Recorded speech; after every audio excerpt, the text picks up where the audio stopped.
कुछ बातें शस्त्रों से नहीं सुलझती और कुछ युद्ध ऐसे होते हैं जो मैदान से पहले मन में लड़े जाते हैं। जब अर्जुन युद्ध भूमि में खड़ा था, उसके हाथ कांप रहे थे, पर श्री कृष्ण मुस्कुरा रहे थे, क्योंकि उन्हें पता था मनुष्य का सबसे बड़ा युद्ध बाहरी नहीं, भीतरी होता है। और जब अर्जुन ने गहराई से एक सवाल पूछा, हे माधव, यदि ज्ञान सबसे महान है तो क्या कर्म व्यर्थ है?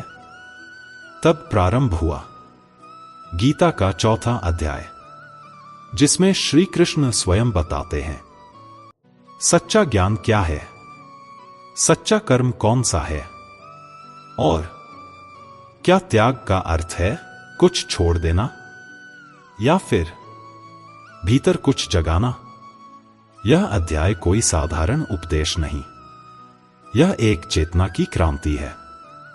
यह वहां से शुरू होता है जहां सारे तर्क समाप्त हो जाते हैं और श्रद्धा जन्म लेती है। यह वह अध्याय है जिसमें कृष्ण कहते हैं, मैंने यह ज्ञान सूर्य को दिया था और आज तुम्हें दे रहा हूं। यह अध्याय हमें दिखाता नहीं, जगाता है। यह बताता है कि कैसे ज्ञान, कर्म और त्याग तीनों मिलकर आत्मा को मुक्त करते हैं। और जब आप इसे अंत तक सुनेंगे तो केवल शब्द नहीं सुनेंगे, आप स्वयं को सुनेंगे। अब यात्रा शुरू होती है। अध्याय 4, ज्ञान कर्म संन्यास योग।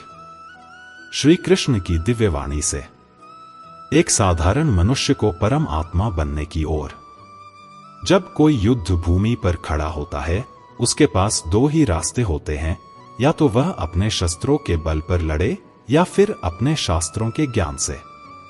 अर्जुन, जो कि कुरुक्षेत्र में खड़ा है, अब केवल एक योद्धा नहीं रहा, वह अब एक जिज्ञासु है, एक शिष्य है। और श्री कृष्ण केवल उसका सारथी नहीं, अब उसके भीतर बैठे सत्य का उद्घाटन करने वाला गुरु है। अध्याय 4 की शुरुआत में श्री कृष्ण अर्जुन से कहते हैं, यह जो मैं तुझे ज्ञान देने जा रहा हूं, यह कोई नया ज्ञान नहीं है।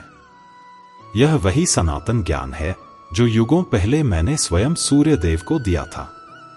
यहां पर श्री कृष्ण केवल एक ज्ञान नहीं दे रहे, वो एक परंपरा की पुनर्स्थापना कर रहे हैं। यह ज्ञान कर्म का है, लेकिन ऐसा कर्म जो केवल बाहरी कार्य नहीं, बल्कि भीतर की यात्रा का प्रारंभ करता है। यह अध्याय है ज्ञान कर्म संन्यास योग, जहां संन्यास का अर्थ त्याग नहीं, बल्कि आसक्ति का अंत है। श्री कृष्ण बताते हैं, सत्य वही है जो केवल किताबों तक सीमित न हो। सत्य वो है जो जिया जाए, अनुभव किया जाए और फिर त्याग दिया जाए। क्योंकि असली ज्ञान वो नहीं जो सिर में भरा हो, बल्कि वो है जो हृदय से बहकर कर्म में उतर आए। इस अध्याय का हर संदेश हमें सिखाता है कि कर्म कैसे किया जाए, कैसे ज्ञान को अपने भीतर की आग बनाकर उससे अज्ञान को जलाया जाए, कैसे बिना फल की इच्छा के कर्म करते हुए मनुष्य मुक्त होता है, बिना सन्यासी बने सन्यास को जीता है। यह भाग यही आरंभिक द्वार है, जहां श्री कृष्ण अर्जुन से नहीं, हमसे भी कह रहे हैं, तू कर्म कर, पर खुद को कर्ता मत मान। ज्ञान तेरे भीतर है, बस उसे जगाने की देर है। जब श्री कृष्ण कहते हैं, मैंने यह योग पहले विवस्वान सूर्यदेव को दिया था, तो अर्जुन चकित हो जाता है। वह प्रश्न करता है, हे जनार्दन, आप तो इस युग में जन्मे हैं, फिर आपने यह ज्ञान सूर्य को कैसे दिया? यह कोई साधारण प्रश्न नहीं था। यह प्रश्न उस गूढ़ रहस्य को खोलता है जिसे समझे बिना गीता अधूरी है। भगवान का अवतार क्यों होता है? और तब श्री कृष्ण मुस्कुराकर वह उत्तर देते हैं जो युगों युगों तक हर जिज्ञासु आत्मा के लिए अमर सत्य बन जाता है। भले ही मेरा शरीर जन्मा हो, पर मैं जन्म नहीं लेता। भले ही मैं इस लोक में आता हूं, पर मैं बंधा नहीं होता। भगवान कहते हैं, जब जब धर्म की हानि होती है और अधर्म बढ़ता है, तब तब मैं स्वयं को प्रकट करता हूं, सज्जनों की रक्षा करने, दुष्टों का विनाश करने और धर्म की स्थापना करने। यह कोई कवितात्मक पंक्ति नहीं, यह उस दिव्य वचन का उद्घोष है जो हमें बताता है भगवान का आना केवल आवश्यकता नहीं, वह हमारी आस्था का उत्तर है। यहां श्री कृष्ण अपने अवतारी स्वरूप को प्रकट कर रहे हैं। वो कह रहे हैं, मैं जन्म नहीं लेता, मैं केवल प्रकट होता हूं, क्योंकि मैं शरीर नहीं, मैं चेतना हूं। और यही से अध्याय 4 का वो मूल बीज अंकुरित होता है कि ज्ञान केवल सूचनाओं का ढेर नहीं, बल्कि आत्मा की पहचान है। जो व्यक्ति भगवान की इस लीला को सच्चे श्रद्धा भाव से समझता है, वो इस जन्म मरण के चक्र से मुक्त हो जाता है। वो मुझे जानता है और मुझ में लीन हो जाता है। परंतु जो केवल बुद्धि से तर्क करता है, श्रद्धा और समर्पण से नहीं, वो इस रहस्य को कभी नहीं जान पाता। इसलिए श्री कृष्ण कहते हैं, जो जैसे मुझ में श्रद्धा करता है, मैं उसी भाव से उसे प्राप्त होता हूं, क्योंकि भगवान हर किसी के भीतर उसी रूप में प्रकट होते हैं जिस रूप में हम उन्हें पुकारते हैं। यहां पर हमें गहरी बात समझनी है कि भगवान को जानने के लिए तर्क की सीढ़ियां नहीं, श्रद्धा की आंखें चाहिए।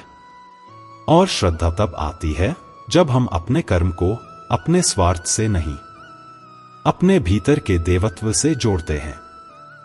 श्री कृष्ण अब अर्जुन को एक ऐसे मार्ग पर ले जा रहे हैं जहां कर्म सिर्फ क्रिया नहीं होता, वो तपस्या बन जाता है। क्योंकि जब कोई मनुष्य मैं कर रहा हूं के भाव से मुक्त होकर ईश्वर के लिए कर रहा हूं इस भाव से कर्म करता है, तब उसका हर काम एक यज्ञ हो जाता है। यही है ज्ञान से युक्त कर्म, जहां बाहरी दुनिया में कार्य चल रहा है, पर भीतर केवल मौन है, केवल समर्पण है। भगवान कहते हैं, जो ज्ञान से युक्त होकर कर्म करता है, वो उस अग्नि में अपने कर्मों को जला देता है। सोचिए, क्या कोई अग्नि ऐसी भी होती है जो कर्मों को जला सकती है? हां, होती है विवेक की अग्नि, ज्ञान की अग्नि, जो हर आत्मा के भीतर जल रही होती है, लेकिन हम उसे पहचान नहीं पाते। ज्ञानयुक्त कर्म का अर्थ है, कर्म तो वही हैं, काम, व्यापार, घर, समाज, रिश्ते, पर उस कर्म में अब मोह नहीं है, उसमें अब बंधन नहीं है, क्योंकि मन भीतर से कह रहा होता है, मैं नहीं कर रहा, भगवान के लिए कर रहा हूं। ऐसे कर्म का फल भी आपके स्वार्थ को नहीं, आपकी आत्मा को पोषित करता है। और यही कर्म आपको बांधता नहीं, बल्कि आपको मुक्त करता है। श्री कृष्ण समझाते हैं, जैसे अग्नि ईंधन को भस्म कर देती है, वैसे ही ज्ञान हर संदेह और अज्ञान को भस्म कर देता है।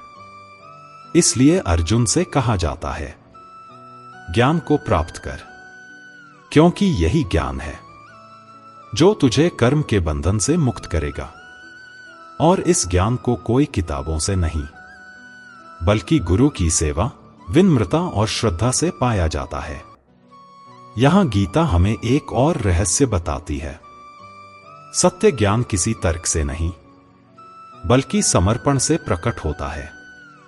और जब यह ज्ञान जागता है, तो व्यक्ति को संसार वैसा नहीं दिखता जैसा वह पहले देखता था। अब हर रिश्ता, हर स्थिति, हर कर्म भगवत्ता की दृष्टि से दिखने लगता है। तब न तो वह संसार से भागता है, न उसमें उलझता है, वह बस बहता है ईश्वर के लिए, ईश्वर की दृष्टि से।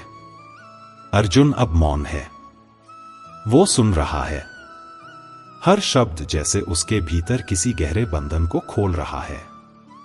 श्री कृष्ण कहते हैं, अर्जुन, यदि तू सबसे बड़ा पापी भी हो तो भी यह ज्ञान तुझे उस पाप के सागर से पार करा देगा। क्या यह संभव है? क्या एक मनुष्य जिसने वर्षों तक अपने जीवन में भूले की हो, जिसने धर्म से भटककर अज्ञान के मार्ग पर समय गवाया हो, वो भी मुक्त हो सकता है? हां, क्योंकि यह ज्ञान केवल बौद्धिक ज्ञान नहीं है, यह आत्मिक जागरण है। यह वह दिया है जो एक बार जल गया तो जीवन के सारे अंधकार को मिटा देता है। भगवान कहते हैं, यह ज्ञान अग्नि है और यह अग्नि सारे कर्मों के पापों को भस्म कर सकती है। लेकिन इस अग्नि को जलाने के लिए हमें श्रद्धा की लकड़ियां चाहिए, हमें सत्य की हवाएं चाहिए, हमें अपने भीतर की स्वीकार्यता चाहिए। जब मनुष्य कहता है, हां प्रभु, मैं जानता हूं, मैंने अज्ञानवश कर्म किए, पर अब मैं जाग गया हूं, अब मैं ज्ञान चाहता हूं, आपका सानिध्य चाहता हूं, तब वहीं से बदलाव शुरू होता है। यह अध्याय हमें बताता है कि पाप, अज्ञान, मोह सब कुछ मिट सकता है, लेकिन जब तक हम खुद को पापी मानते रहेंगे, जब तक हम केवल पछतावे में डूबे रहेंगे, तब तक वह ज्ञान हमारे जीवन को छू नहीं पाएगा। इसलिए श्री कृष्ण बार बार अर्जुन को कर्म में लगे रहने का संदेश देते हैं, लेकिन साथ ही यह भी कहते हैं, कर्म करो लेकिन ज्ञान के साथ, ज्ञान के बिना कर्म, जैसे बिना आंखों के रास्ता तय करना, और केवल ज्ञान बिना कर्म के, जैसे बिना पैरों के यात्रा की इच्छा।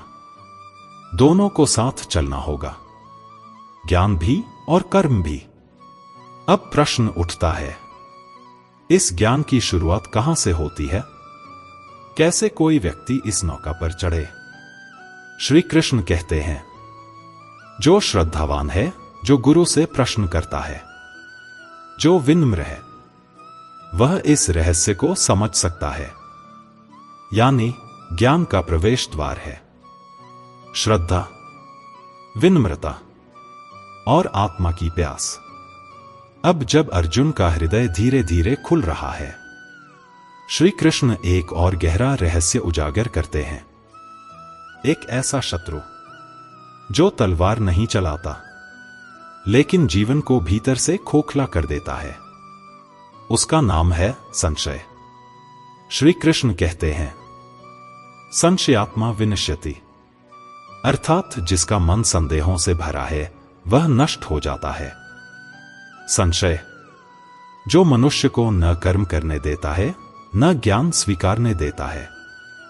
वो पूछता है, क्या मैं सही कर रहा हूं? क्या यह मार्ग सचमुच मेरा है? क्या ईश्वर सच में है? क्या मुझे कोई फल मिलेगा? ऐसे प्रश्न जो दिखने में बुद्धि से भरे लगते हैं, पर अंदर से केवल भय और पलायन की निशानी होते हैं। श्री कृष्ण कहते हैं, संशय वह जहर है जो न तुम्हें निर्णय लेने देता है और न तुम्हें ईश्वर तक पहुंचने देता है। जिसके पास ज्ञान है लेकिन विश्वास नहीं, वो उसी नाव में बैठा है जो डगमगा रही है, क्योंकि उसके पास पतवार नहीं। और अर्जुन जैसे योद्धा के लिए जो महाभारत के रण में खड़ा है, संशय मृत्यु से भी ज्यादा खतरनाक है, क्योंकि मृत्यु तो एक बार आती है, लेकिन संशय हर दिन मनुष्य को मारता है। हर सुबह वह कहता है, क्या तुम योग्य हो? हर रात वह पूछता है, क्या तुमने सही किया? श्री कृष्ण यहां अर्जुन को और हम सबको यह समझा रहे हैं कि ज्ञान प्राप्त करने के बाद भी यदि हम संशय में डूबे रहेंगे, तो वो ज्ञान भी हमें मुक्त नहीं कर सकेगा। तो क्या उपाय है? विश्वास, श्रद्धा, निष्ठा। जैसे एक बीज जब मिट्टी में बोया जाता है, तो वह मिट्टी से नहीं पूछता क्या तुम मुझे जीवन दोगी? वो बस समर्पित हो जाता है। उसी प्रकार जब मनुष्य अपने जीवन को ईश्वर के हाथों सौंप देता है तो उसके भीतर का हर संशय स्वतः जलने लगता है, और तब जो बचता है वो है शुद्ध आत्मा, जो कर्म भी करती है और ज्ञान भी प्राप्त करती है, बिना डरे, बिना रुके, बिना थमे। अब श्री कृष्ण अर्जुन को उस मुकाम तक ले जाने वाले हैं जहां एक आत्मा न संशय करती है, न मोह पालती है, बल्कि आत्मबल, ज्ञान और निष्काम कर्म से जीवन का यथार्थ देखती है। अब श्री कृष्ण अर्जुन को जीवन के 3 महान मार्गों का गूढ़ रहस्य समझा रहे हैं, ज्ञान, कर्म और संन्यास। पर ध्यान रहे, ये तीनों मार्ग एक दूसरे से अलग नहीं हैं, बल्कि एक ही सत्य की 3 सीढ़ियां हैं।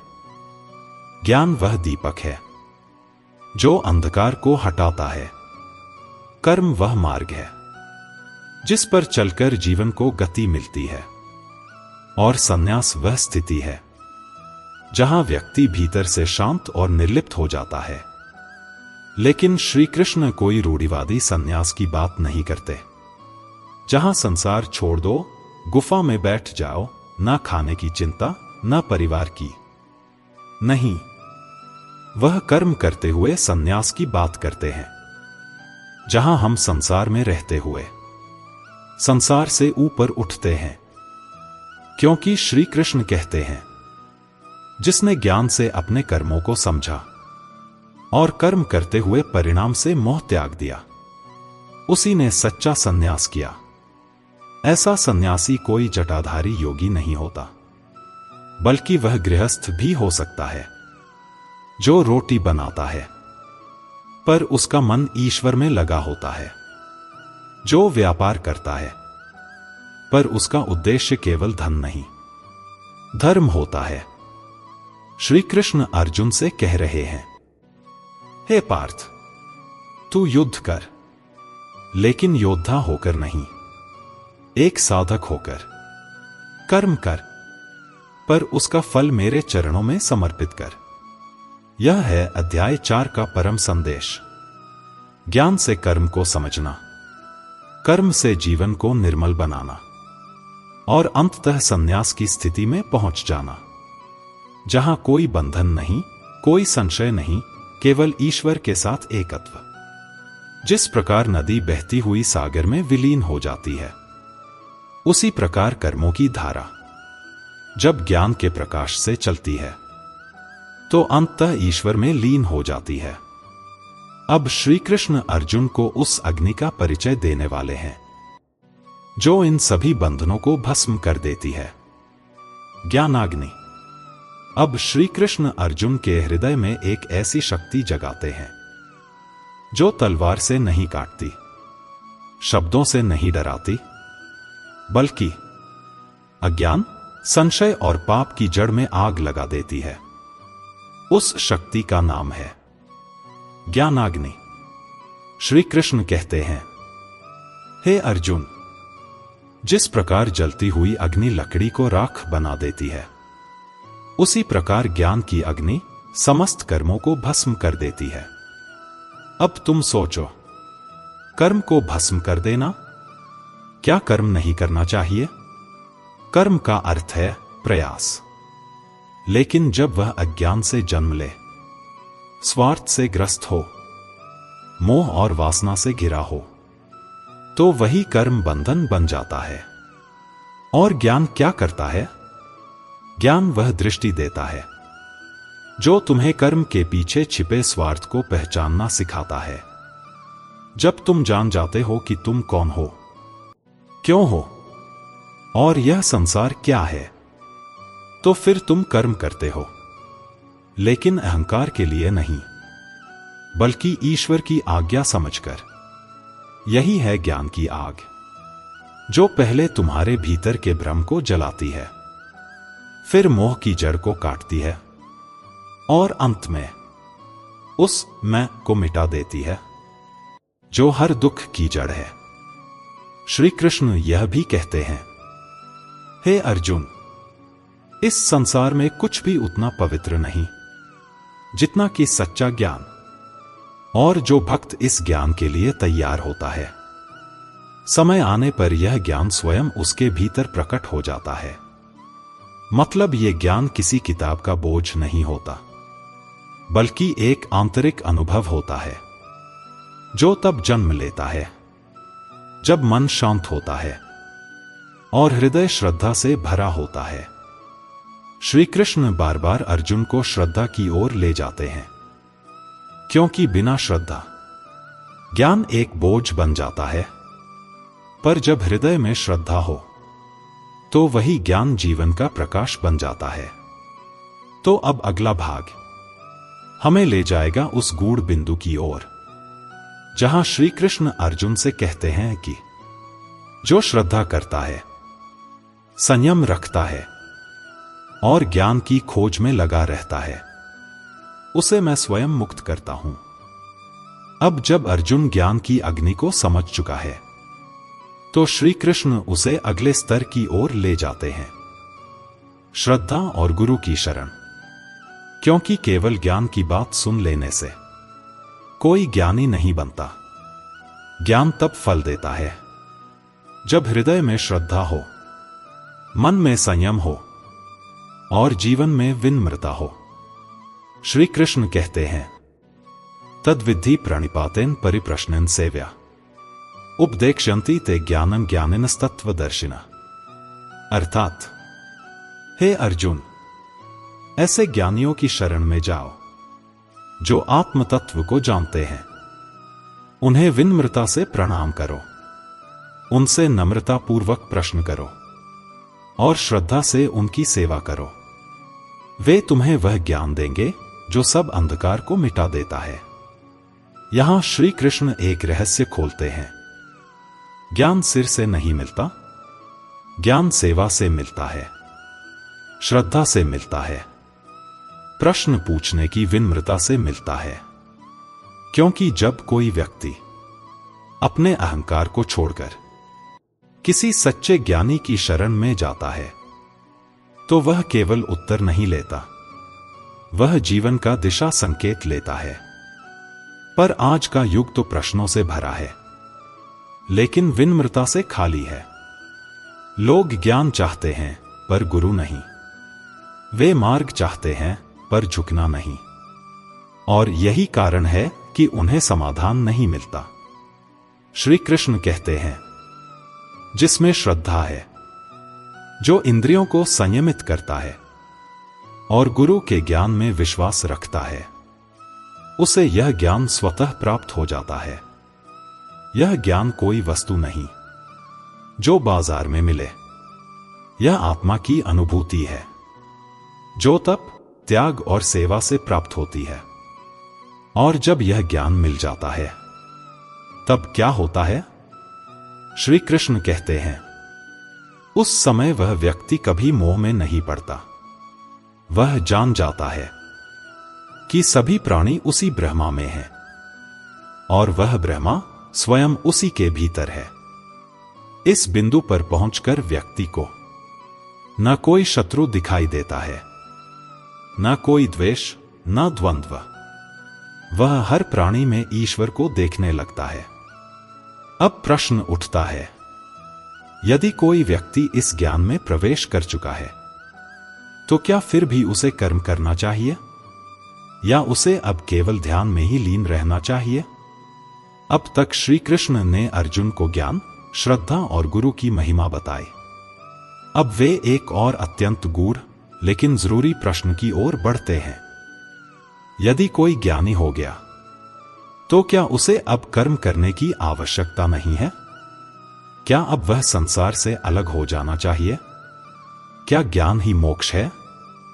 यहां श्री कृष्ण अर्जुन को कर्म और ज्ञान का ऐसा संयोग समझाते हैं जो आज के युग में भी उतना ही जरूरी है। ज्ञानी न तो किसी कर्म में आसक्त होता है, न ही किसी फल की अपेक्षा करता है। वह केवल कर्तव्य के भाव से कर्म करता है। यानी सच्चा ज्ञानी ना तो कर्म को त्यागता है, ना ही फल के जाल में उलझता है। वह केवल कर्म करता है। जैसे वायु बहती है, जैसे सूर्य प्रकाश देता है, उसका कर्म सेवा बन जाता है। उसका जीवन एक यज्ञ बन जाता है। और वह यज्ञ स्वयं के लिए नहीं, बल्कि संपूर्ण सृष्टि के लिए होता है। श्री कृष्ण यहां एक बहुत सुंदर बिंदु पर अर्जुन का ध्यान खींचते हैं। सच्चा त्याग कर्म का त्याग नहीं है, बल्कि अहंकार का त्याग है। कर्म करो, पर खुद को कर्ता मत मानो। कर्म करो, पर फल की चिंता मत करो। कर्म करो, पर मोह के साथ नहीं, योग के साथ। और यह यहीं से आरंभ होता है। ज्ञान में स्थित कर्म। जब ज्ञान और कर्म मिलते हैं, तब जीवन साधारण नहीं रह जाता। कर्म करते हुए भी वो आत्मा परम शांति में रहती है, क्योंकि वह जान चुकी होती है, मैं ही सब नहीं हूं। मैं उस महान चेतना का अंश हूं, जो हर क्रिया का मूल कारण है। इसलिए श्री कृष्ण कहते हैं, कर्म करते रहो, क्योंकि कर्म से ही शुद्धि होती है। पर ज्ञान के साथ किया गया कर्म मनुष्य को बंधन से नहीं, मोक्ष की ओर ले जाता है। अब प्रश्न यह उठता है, क्या हर व्यक्ति इस ज्ञान तक पहुंच सकता है? क्या कोई भी साधारण व्यक्ति, जो आज मोह, डर और तनाव से घिरा है, क्या वह भी इस ज्ञान कर्म के मार्ग पर चल सकता है? श्री कृष्ण कहते हैं, हां, पर उसके लिए सबसे पहले चाहिए आत्मनियंत्रण और श्रद्धा, और सबसे महत्वपूर्ण, स्वयं के अज्ञान को स्वीकार करने का साहस। क्योंकि जब तुम कहते हो, मुझे सब आता है, तो वहां नया कुछ सीखने का मार्ग बंद हो जाता है। ज्ञान वही आता है जहां अहंकार हटता है, और जहां ज्ञान आता है वहां अंधकार जल जाता है। जैसे अग्नि सब कुछ भस्म कर देती है, वैसे ही ज्ञान की अग्नि भी अज्ञान, मोह और बंधन को राख बना देती है। श्री कृष्ण कहते हैं, ज्ञानाग्निः सर्वकर्माणि भस्मसात् कुरुते तथा। और यहां आता है वो मोड़, जहां अर्जुन को अब समझ में आने लगता है कि युद्ध केवल बाहरी नहीं है, बल्कि उसका सबसे बड़ा युद्ध स्वयं के अज्ञान से है। अब कृष्ण अर्जुन को तैयार करते हैं उस अगले पथ के लिए, जहां उसे न केवल ज्ञानी बनना है, बल्कि उस ज्ञान को अपने भीतर जीवंत भी करना है। अब तक अर्जुन ने सुना, ज्ञान क्या है, कर्म क्यों जरूरी है, और ज्ञानी कैसे कर्म करता है बिना बंधन में बंधे। लेकिन अब श्री कृष्ण उसे एक और गहराई में ले जाते हैं, जहां केवल शब्दों का ज्ञान नहीं होता, बल्कि जीवंत अनुभव होता है। जहां गीता की बातें केवल किताब में नहीं, बल्कि जिंदगी में उतरती हैं। जब आत्मा ज्ञान की अग्नि में स्नान कर चुकी होती है, तब वह व्यक्ति न तो हर्ष में डगमगाता है, न शोक में टूटता है। यह अवस्था ज्ञान के जीने की अवस्था होती है। अब व्यक्ति केवल ये नहीं कहता, मुझे आत्मा के बारे में पता है, बल्कि वह स्वयं को आत्मा समझने लगता है। यहां एक जबरदस्त परिवर्तन होता है। पहले वह दुखों से लड़ता था, अब वह उन्हें समझता है। पहले वह जीवन को नियंत्रित करना चाहता था, अब वह जीवन के प्रवाह में बहता है। ज्ञान जब भीतर उतर जाता है, तब बाहर की हर परिस्थिति एक शिक्षक बन जाती है। और अब श्री कृष्ण अर्जुन से कहते हैं, हे पार्थ, यदि तू सच्चे श्रद्धा से ज्ञान प्राप्त करेगा, तो इस संसार के सबसे बड़े पाप भी उस ज्ञान की अग्नि में जल जाएंगे। यहां श्री कृष्ण एक नई रोशनी दिखाते हैं। गलती चाहे जितनी भी बड़ी हो, यदि तू सच्चे हृदय से ज्ञान की ओर लौटेगा, तो तेरी आत्मा फिर से प्रकाशित हो सकती है। यह वचन हर उस व्यक्ति के लिए है जो अपने अतीत से शर्मिंदा है, जो सोचता है कि उसने बहुत गलतियां कर ली।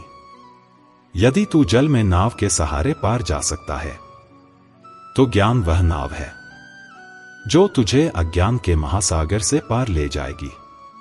अब श्री कृष्ण अर्जुन से एक वचन लेते हैं, श्रद्धा का, धैर्य का और साहस का। श्रद्धावान लभते ज्ञानम। श्रद्धा के बिना ज्ञान नहीं आता, क्योंकि ज्ञान सिर के लिए नहीं, हृदय के लिए होता है। यदि तू संशय करेगा तो ना यह लोक मिलेगा, ना परलोक मिलेगा, ना शांति मिलेगी। संशय आत्मा को कुतरता है। यह भीतर का एक जहर है जो ज्ञान को पचने नहीं देता। अब गीता के इस अध्याय का अंत करीब आ रहा है, पर यह अंत नहीं है एक बात का, बल्कि शुरुआत है उस जीवन की जहां इंसान खुद को जानने लगता है। श्री कृष्ण अब अर्जुन से कहते हैं, अब बहुत हो गया अर्जुन, तू सुन चुका, समझ चुका, सोच चुका।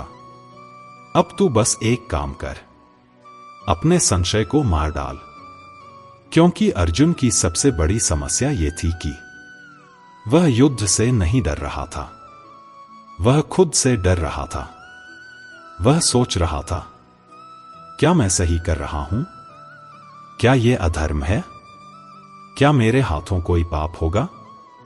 श्री कृष्ण मुस्कुराकर कहते हैं, अगर तेरे पास ज्ञान है तो फिर तेरा हर कर्म पवित्र हो जाता है। अगर तुझमें श्रद्धा है तो तेरी आत्मा स्वयं ईश्वर से जुड़ जाती है। और यही ज्ञान कर्म संन्यास योग का अंतिम संदेश है। कर्म मत छोड़ो, बस भ्रम छोड़ दो। संशय आत्मा को जकड़ लेता है और ज्ञान उसे मुक्त करता है। इसलिए उठो अर्जुन और अपने भीतर की आवाज को पहचानो। श्री कृष्ण अब अर्जुन से कहते हैं, जिस ज्ञान को मैंने तुझे दिया है वह कोई साधारण शब्द नहीं थे, वह परंपरा से चलती आई वह गूढ़ विद्या थी जो मैंने सूर्य से और सूर्य ने अपने पुत्र से प्राप्त की थी। यह ज्ञान है जो केवल बुद्धि से नहीं बल्कि श्रद्धा से ही समझ में आता है। और आज श्री कृष्ण यह ज्ञान तुम्हें भी दे रहे हैं, क्योंकि हर अर्जुन इस दुनिया में किसी न किसी संशय से जूझ रहा है। हर अर्जुन सोच रहा है, क्या मैं इस जीवन के युद्ध के लिए तैयार हूं? क्या मैं अपने कर्तव्यों को निभा पा रहा हूं?